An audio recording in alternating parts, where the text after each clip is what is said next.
Do you get nervous climbing up a ladder? So as you're climbing, your heart starts to beat faster, your palms get sweaty, your pupils dilate.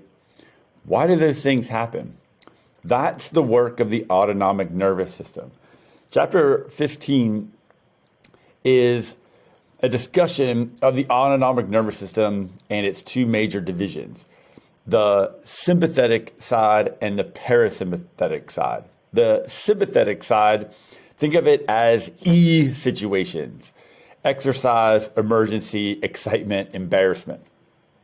Whereas the parasympathetic side, that's the rest and digest. So sympathetic, fight or flight; rest and digest is the parasympathetic nervous system. Remember that the nervous system is divided up into the central nervous system and peripheral nervous system. The peripheral nervous system we can further divide into somatic, which has to do with controlling your body, and autonomic. These things are automatic. So you can see in my chart here that somatic things are voluntary. It has to do with your skeletal muscle, whereas the autonomic nervous system controls things like glands and involuntary actions of your body. So in the autonomic nervous system, there's the parasympathetic, that's the rest and digest. There's the sympathetic, that's the fight or flight. Now, admittedly, this is an oversimplification. There's sympathetic aspects that are running continuously, but think about it like the sympathetic nervous system is sympathizing with you. It's trying to keep you alive and alert, especially in dangerous situations. These different systems are going to be controlled by nerves from different locations.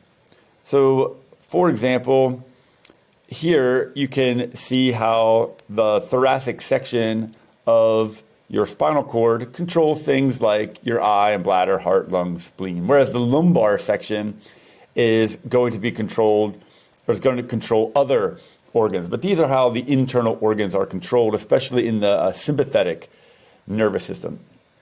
The parasympathetic nervous system are also going to control the same organs, because the sympathetic messages are going to be prepared for stressful situations, and the parasympathetic messages are going to be returned back to normal. It's just that the parasympathetic control comes from different locations. For example, it might come from cranial nerves and sacral nerves as opposed to thoracic and lumbar nerves. So you can see that in this diagram. Everything coming from the central nervous system out, that's all pre-ganglionic. Everything after that is post-ganglionic. And the nerves and the neurotransmitters that are involved do have some differences between the sympathetic branch and the parasympathetic branches. But here's an overview of what some of the sympathetic nerves do when they release their neurotransmitter. So they increase alertness, they increase blood pressure, your pupils dilate, they get bigger, your palms get sweaty, your urine output goes down because you're preparing for a stressful situation. The parasympathetic is trying to return you back to normal. So it's lowering your heart rate, it's returning blood back to your internal organs rather than to your skeletal muscles. Those aspects are the more calming effects. So think of the parasympathetic with this acronym, SLUD, S-L-U-D-D, salivation, lacrimation, urination, digestion, defecation. Those are the kinds of things that it controls. Generally, the autonomic nervous system acts by the parasympathetic nerve or the sympathetic nerve going directly to an organ and then stimulating that organ. But one interesting difference in the sympathetic nervous system is that there's a nerve fiber that goes directly to the adrenal medulla. The adrenal medulla releases a neurotransmitter called epinephrine.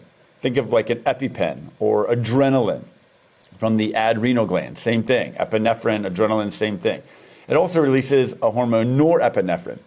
But that hormone then enters the bloodstream, and any receptor that can bind with epinephrine or norepinephrine is going to then be stimulated as that neurotransmitter travels through the bloodstream, or hormone travels through the bloodstream. So this is going to have a much wider range of effects. So one of the strengths of the sympathetic nervous system is activating the adrenal medulla.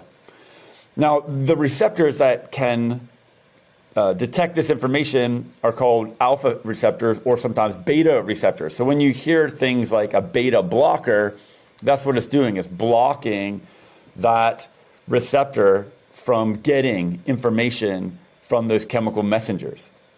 In both the sympathetic and parasympathetic nervous system, the nerves originate in the central nervous system, either the cranial or their thoracic or their lumbar or sacral nerves. So those nerves leave the central nervous system. Those are all the preganglionic nerves. Then they're all going to release the same chemical, acetylcholine.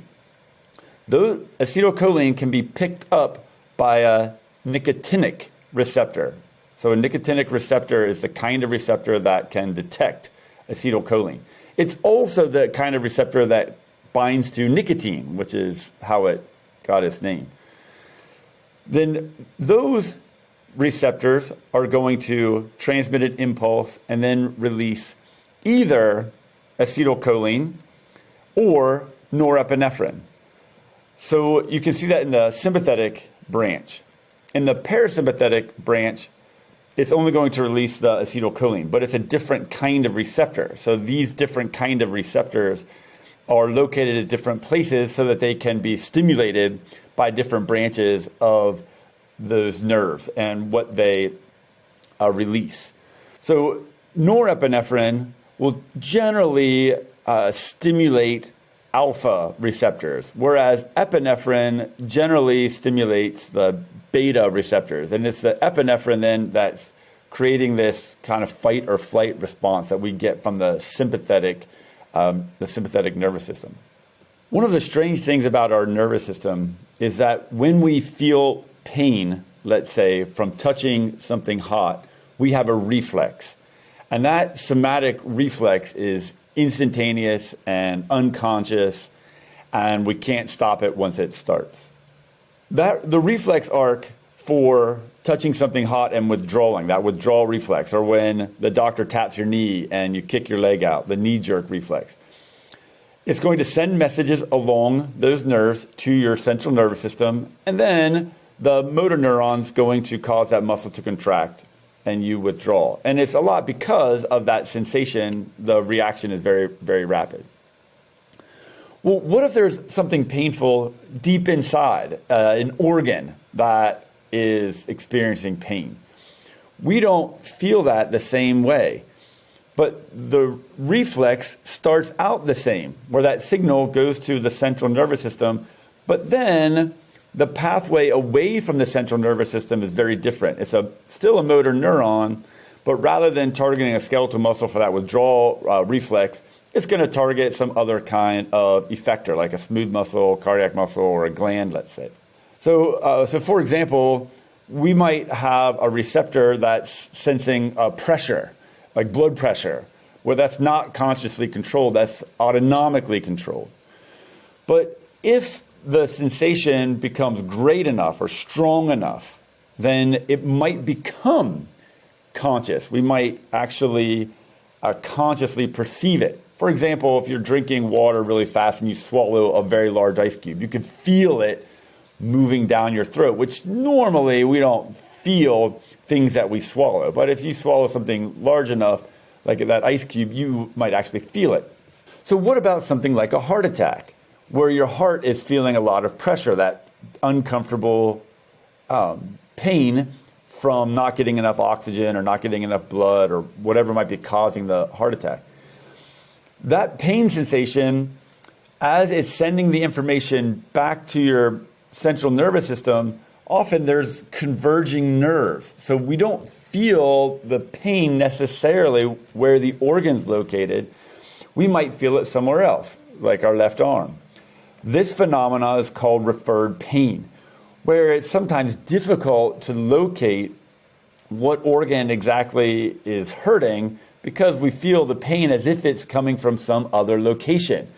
So this chart helps us to understand those locations and the organs associated or that share those same nerve tracks so that we can figure out like where is that pain exactly coming from, like what organ is actually in trouble.